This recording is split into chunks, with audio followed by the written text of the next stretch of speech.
for they are nothing. For the Lord will not forsake his people for his great name's sake, because it has pleased the Lord to make you his people. Moreover, as for me, far be it from me that I should sin against the Lord in ceasing to pray for you, but I will teach you the good and the right way. Only fear the Lord, and serve him in truth with all your heart, for consider what great things he has done for you. But if you still do wickedly, you shall be swept away, both you and your king. Thus far, the reading of God's Word. I'm sure all of you remember the message that we heard last week, and we kind of concluded looking at 1 Samuel chapter 8, looking at the initial calling, the cry that the people of Israel kind of gave to the last judge, Samuel, about wanting and desiring a king for themselves. And we kind of heard the initial stories of how the first king kind of came about in the nation of Israel and for the people of Israel. And by the time we get to chapter 12, we're actually coming to a place in the narrative that tells us that Saul has been appointed and anointed as the first king of the nation of Israel, of the people of God. But it's very peculiar and interesting as Samuel makes his little speech or makes his declaration. This can almost be looked upon, this chapter 12, as an inaugural address. And you guys all know when we have a presidential election, and after the election results come out the following year in January, there's an inauguration where the president takes his oath of office, and you have the Supreme Court justice there that actually gives the oath of office, and you have many speakers, maybe sometimes world-renowned speakers, come and speak at the inauguration. And it's a very uplifting, and it's one of those ceremonies that is filled with hope and promise, because everything that inauguration ceremony is supposed to do is to set the stage for the next 4 years during the whole duration of the term of office for the president. So in many ways,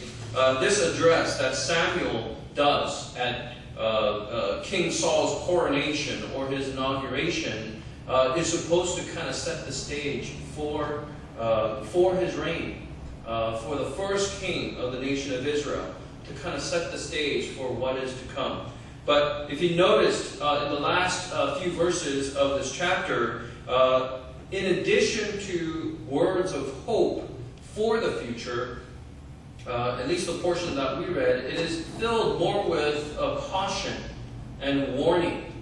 And the last words that is recorded here in verse 25, it says, "But if you still do wickedly, you shall be swept away, both you and your king." So I mean, think about the inauguration. Maybe the last one, President Obama, and somebody goes up there and says something, wonderful words and wonderful words of hope and promise for the future. And all of a sudden, this person ends with a statement something like this: "Make sure, you don't do any wickedness. Otherwise, both your country and your president will be swept away." I mean, I'm sure none of us, having watched several inauguration addresses, have ever heard of, such cautionary words during an inauguration ceremony. But in this case, at this very historic, momentous occasion, at the coronation of the first king of the nation of Israel, the first earthly king of this nation, you end with this kind of a middle, kind of a downer kind of statement, because it is a warning that Samuel has, these words of caution and warning. Just make sure you don't do any wickedness, otherwise you will be swept away. Whether you have a king or not, both you and your king will be swept away if you do wickedness in the eyes of the Lord. Now, one of the things that I do want to take us back to is when we go back to chapter 9, where it describes the choosing of Saul. It is very interesting the way that Saul was chosen.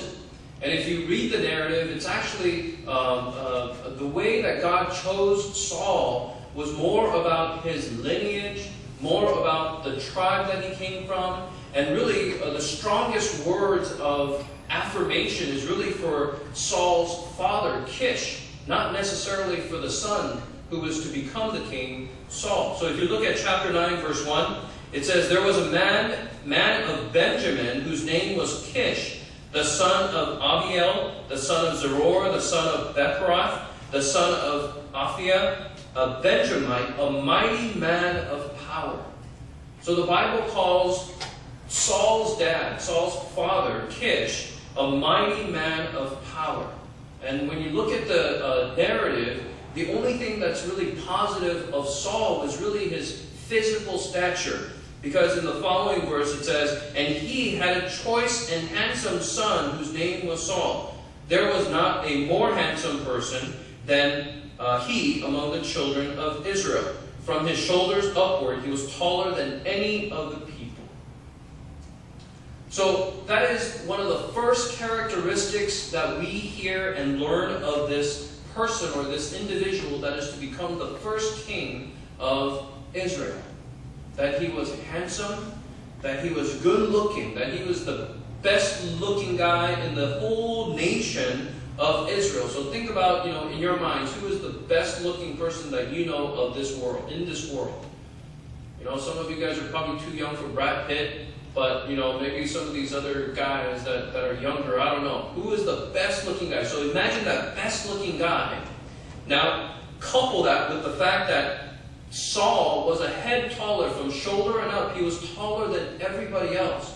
So he was not only a handsome, good-looking guy, but he was also a tall person. So we don't exactly know how tall he was, but, we can imagine how tall this guy, Saul, must have been. And so he is handsome, good-looking, and he is tall. Slam dunk, right? When you're looking for a king that is going to lead a nation, what else would you look for? Right? It's such an obvious thing. So when this first description of Saul is given to us in chapter 9 here, he is good looking and he is the tallest guy in the whole country. So obviously, clearly, this guy needs to be the king. Right? Right? Yeah, right. That's why most of us are not presidents. So I kind of searched and looked up what is the trend among our American presidents. And over the history of the American presidents, from the first president, George Washington, all the way to Obama, the average height of the U.S. presidents have been increasing. The average height right now of all U.S. presidents is 6'10". That's the average height of all the American presidents, 6'10". Right? That's more than a foot taller than I am. Okay? Over the last 100 years, since the year 1900, the average height is even taller. It's 5. No. What is it? What did I say? 6'10". 6'10". No. I'm sorry. It's 5. 5'10". 5'11". Since 1900, the average height has increased to 5'11", so almost 6 feet tall. The tallest president, I'm sure you guys know, Abraham Lincoln, he was 6'4". Same as Lyndon B. Johnson, he was 6'4".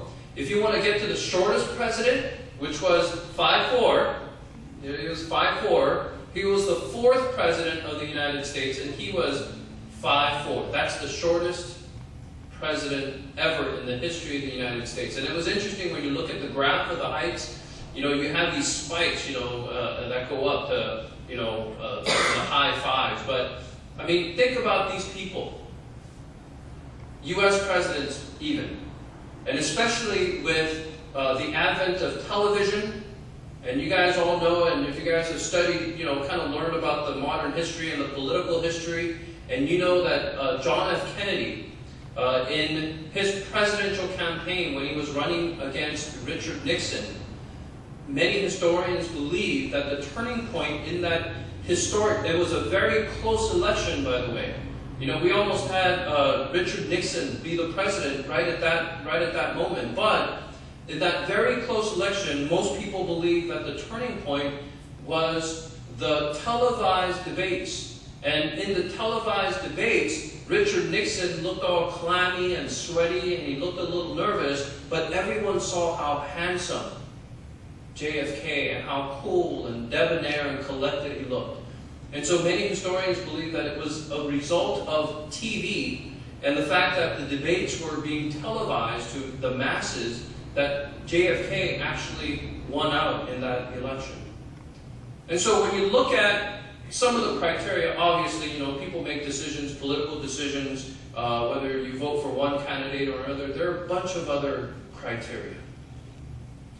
But when you really boil it down, even in the United States in the 21st century, and we have another election coming up very shortly, what are some of the qualities that we will be looking at? And many of us, we're so tied to the visuals that a person has to look fairly decent.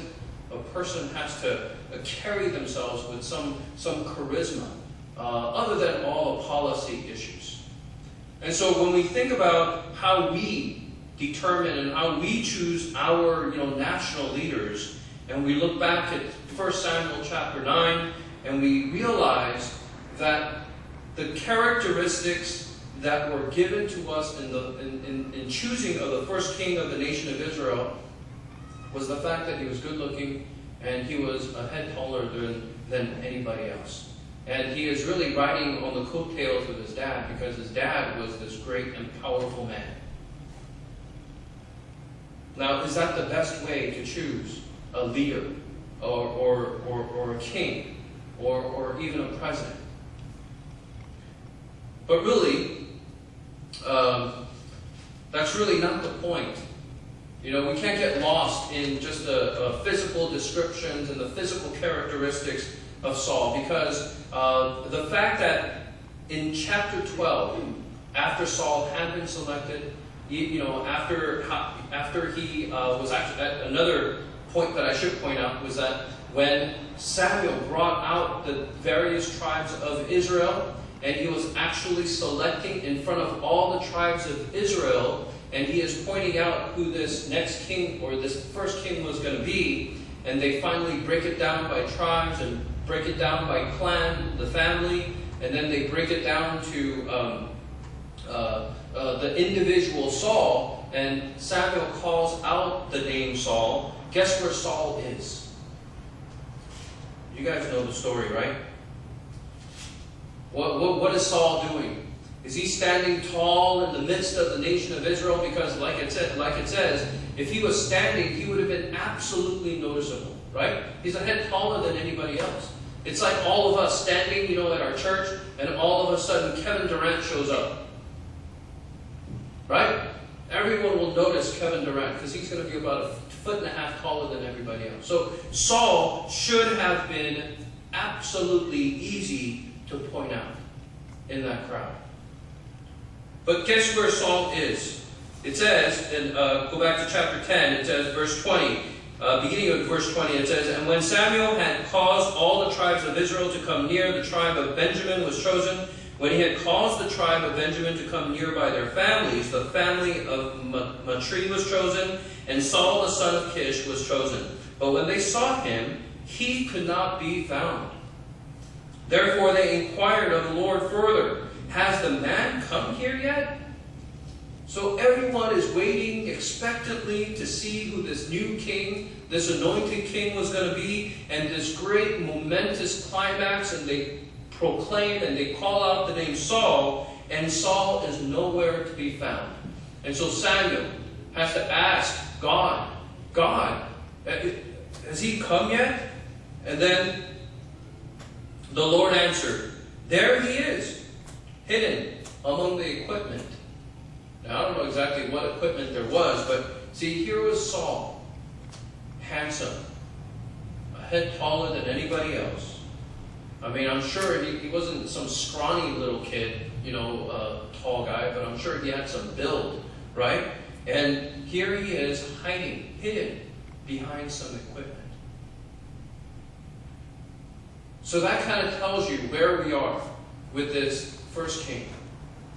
And if you were to sum it up, the characteristic or description of this first king of Israel, he is certainly not someone of depth, right? On the outside, outwardly, this guy looks the part. This guy looks great, this guy is tall, this guy looks strong, this guy looks mighty, and yet when you hear this little narrative part, where he is being proclaimed and announced to the whole tribe of Israel, and he is hidden among the equipment. And so it says, so they ran and brought him from there, and when he stood among the people, he was taller than any of the people from his shoulders upward. And Samuel said to all the people, do you see him whom the Lord has chosen, that there is no one like him among all the people? So here he is, chosen, selected, and outwardly, in the eyes of all the men, he sticks out. And he is someone that can be looked upon with hope, with the future resting on this individual's shoulders, and in the minds and the hearts of the nation of Israel, they should have been at rest when they looked upon this guy. I mean, who wouldn't? Right? It's kind of disheartening, right? If you go and if you were to go into battle, and you're all in your equipment, and you got all your the uniform and all the artillery, the ammunition, and all the protective gear, and all of a sudden you go and this general is shorter than you, smaller than you, scrawnier than you, and this guy's going to lead the charge. It would be a little disheartening. But in this case, at least in the eyes of men, from the perspective of the nation of Israel and the individuals that were there, Saul was a perfect choice to be their king. Because when they looked at Saul, and they looked at their neighbors, remember, one of the main reasons why they wanted a king was because everyone else had a king. And so in their mind, their image of what an earthly king, what a king was, they all of a sudden dumped it on Saul, and they could see Saul being that kind of a king. And so the people rallied against Saul. People were happy. The masses, they were happy because they were pleased with what they saw. But I want you guys to be reminded, at the very end of the book of Judges, chapter 21, verse 25, listen to what this says. It says, in those days, there was no king in Israel. Everyone did what was right in his own eyes. So, when you're really considering this narrative of the choosing of Saul as the first king of Israel, it was definitely one of mixed emotions and mixed feelings. Right? And the passage that we read makes it very clear that the words of Saul, even though this was God's decision, even though this was a choosing that was done by God, nonetheless, the inception, the seed that prompted this king Saul being chosen to represent the people of Israel was a result of wickedness and was a result of sin. Because in those days, in the eyes of the nation of Israel, in the eyes of the people, they did not see a king, an earthly king or a heavenly king. And so in their minds, they rejected the only king that they would ever need, which was their heavenly king. They rejected that because they couldn't see him. They didn't see him in their lives and in their histories. I mean, who could blame them, right? For a period of 350 years, the Israelites, the people of Israel, after having conquered the land of Canaan, at least not completely, but at least mostly, for a period of 350 years, that was a history of up and down, and up and down, and up and down. So in the minds of the Israelites, they could not see God. even though God was there. Even though God periodically brought upon these judges to be risen up so that the nation of Israel could be rescued. But in the eyes of the Israelites, they did not have a king. And they did what was right in their own eyes. And what was right in their own eyes was choosing an earthly king. And so when we read this passage and Samuel says, do not fear in verse 20, you have done all this wickedness, yet do not turn aside from following the Lord, but serve the Lord with all your heart.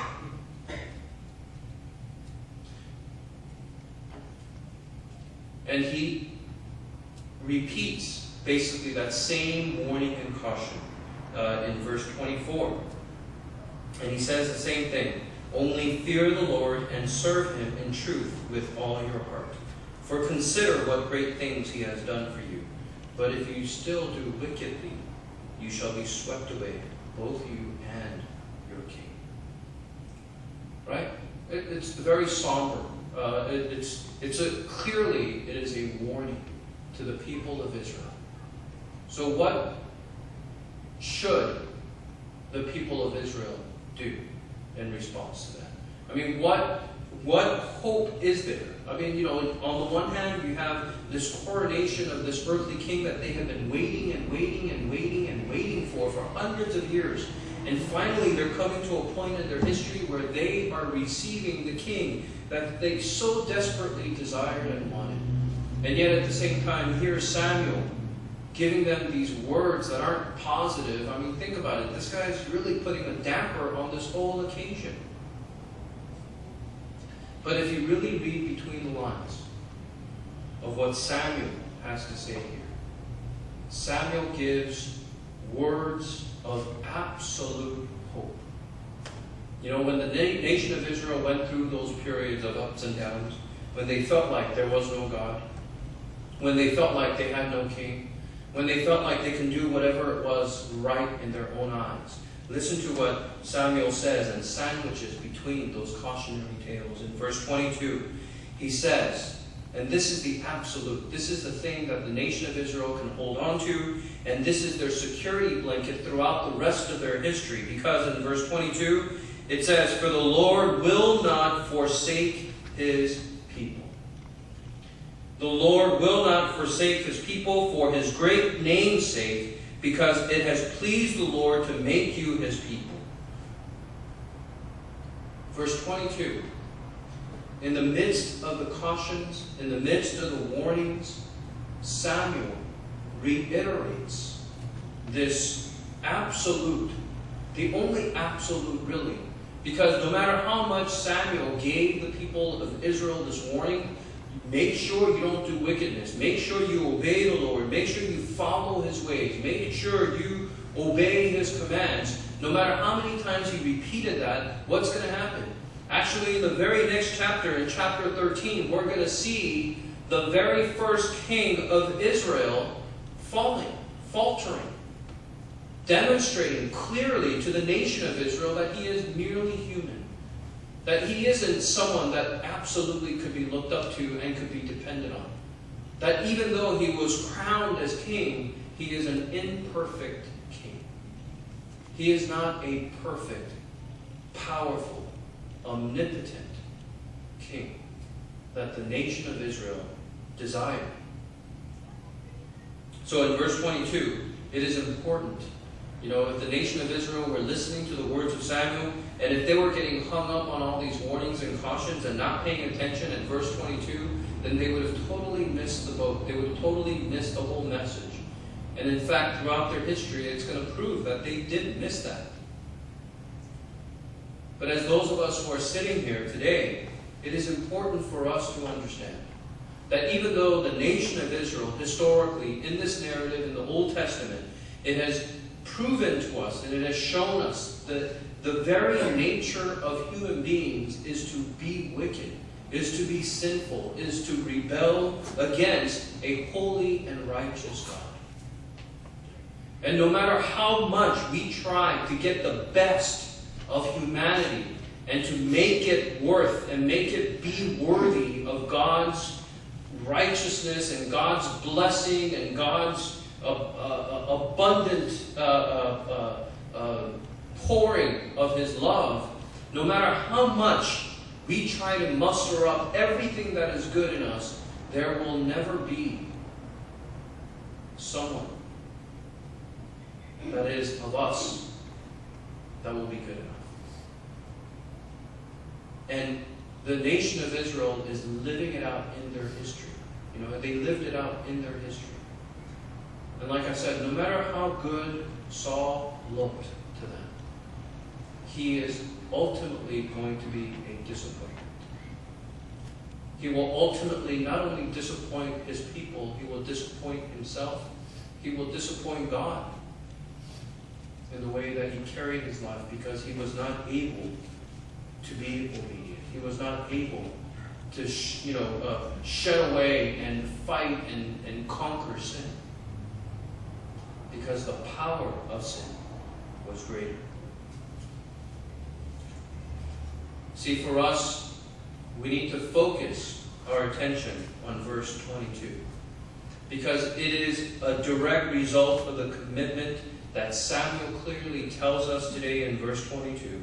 For the Lord will not forsake His people for His great name's sake, because it has pleased the Lord to make you His people. And it is because of God's name's sake and because of His great pleasure to call us His people that this promise of hope has been made available not only to the remnant of the people of Israel, but to all of us who are sitting here. And so we are no longer looking at things and doing things that is right in our own eyes. And when you look at it, it is absolutely contrary, because the book of Judges is filled with this phrase, and the people of Israel did evil in the eyes of the Lord. People of Israel did evil in the eyes of the Lord. It is repeated at least 7 times in the book of Judges throughout. And as we said earlier, in the last chapter, the last verse, and they still did not have a king, and everyone did what was right in their own eyes. So when you really think about it, people of Israel did evil in the eyes of the Lord. That is the same thing as people doing what was right in their own eyes. Right? And so for us, the great lesson for us to learn and realize today is very simple. Is absolutely simple. It is not to do what is right in our own eyes.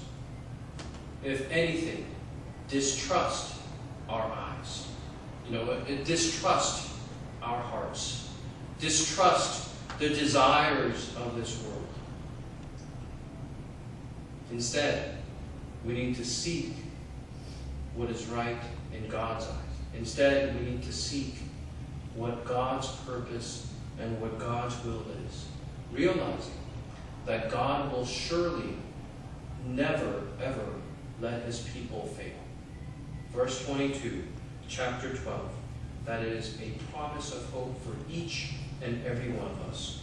And it has been fulfilled in our eternal, perfect King, Jesus Christ. As He conquered death, He conquered sin, He conquered evil, and He trampled on the very existence of evil, Satan. And so, as those who serve the eternal King, as those who serve the most powerful King, we cannot rely on our eyes, we cannot rely on what we see and what is good, what seems good to us, but we need to always think and seek to please God and know what God's will is for us. Let's pray.